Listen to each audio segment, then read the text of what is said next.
कोई भूल नहीं चलेगा जब तक पुनर्वसन नहीं होगा।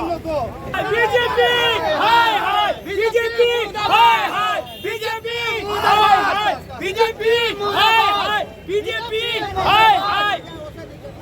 हम लोग को सब कोई को एक साथ हम लोग हैं, हम लोग इसको उच्छेद का विरोध में नहीं है, लेकिन पुनर्वसन देना चाहिए।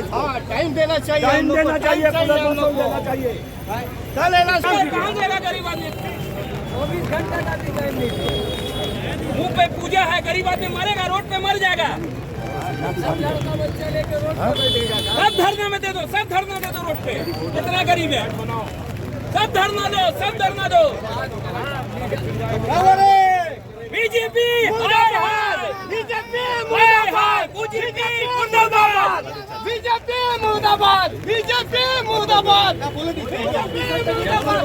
हम लोग को टाइम चाहिए, हम लोग को टाइम दीजिए, हम लोग का मांग है पूजा तक, हम लोग को हम लोग को टाइम दीजिए, हम लोग को टाइम चाहिए। कहाँ जाएगा, हम लोग हटाएगा अपने से। আসানসোল শহরের জিটি রোডের বাজার এলাকার পার্কিং জোনে শুক্রবার বেআইনি দখলদার উচ্ছেদ অভিযান চালানো হয় আসানসোল পুর নিগমের পক্ষ থেকে। পুলিশ প্রশাসনের সহযোগিতায় এই উচ্ছেদ অভিযান চালানো হয়েছিল। এই উচ্ছেদ অভিযানকে ঘিরে প্রবল অশান্তির পরিবেশ সৃষ্টি ও গণ্ডগোল হয়। দোকানদারদের অভিযোগ ছিল যে তাদের যথাযথ সময় না দিয়ে উচ্ছেদ করা হয়েছে। তারা ক্ষোভ দেখান।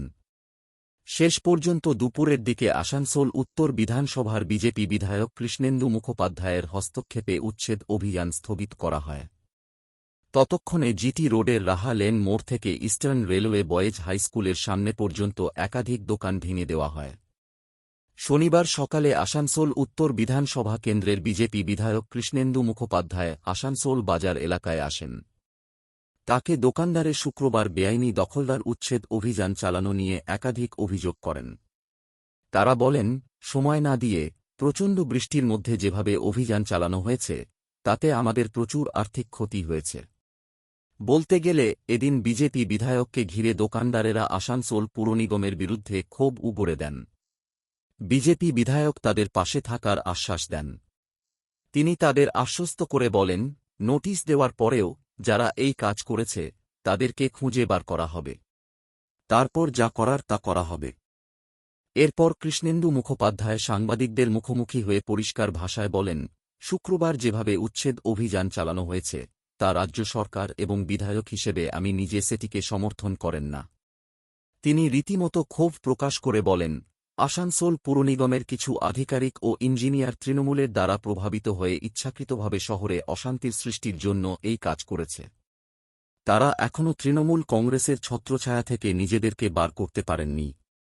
তিনি এদিন হুঁশিয়ারি দিয়ে বলেন, বিধায়ক হিসেবে আমি সেই সমস্ত আধিকারিক ও ইঞ্জিনিয়ারদের খুঁজে বার করে বিরুদ্ধে এফআইআর করব। তিনি পরিষ্কার বলেন, রাজ্যের পুর ও নগরোন্নয়ন মন্ত্রী অগ্নিমিত্রা পাল কখনোই এইভাবে উচ্ছেদ করতে বলতে পারেন না। আসানসোল পুর নিগমের কিছু আধিকারিক ও ইঞ্জিনিয়ার রাজ্য সরকারকে বদনাম করার জন্য এই কাণ্ড ঘটিয়েছে। তাদেরকে কোনোভাবেই ছাড়া হবে না। প্রসঙ্গত, গত বৃহস্পতিবার সকালে রাজ্যের পুর ও নগরোন্নয়ন মন্ত্রী অগ্নিমিত্রা পাল আসানসোল পুর নিগমে মুখোমুখি নামে একটি সরকারি প্রকল্পের সূচনা করেন। তাতে তিনি ফোনের মাধ্যমে নগরবাসীর সঙ্গে কথা বলেন।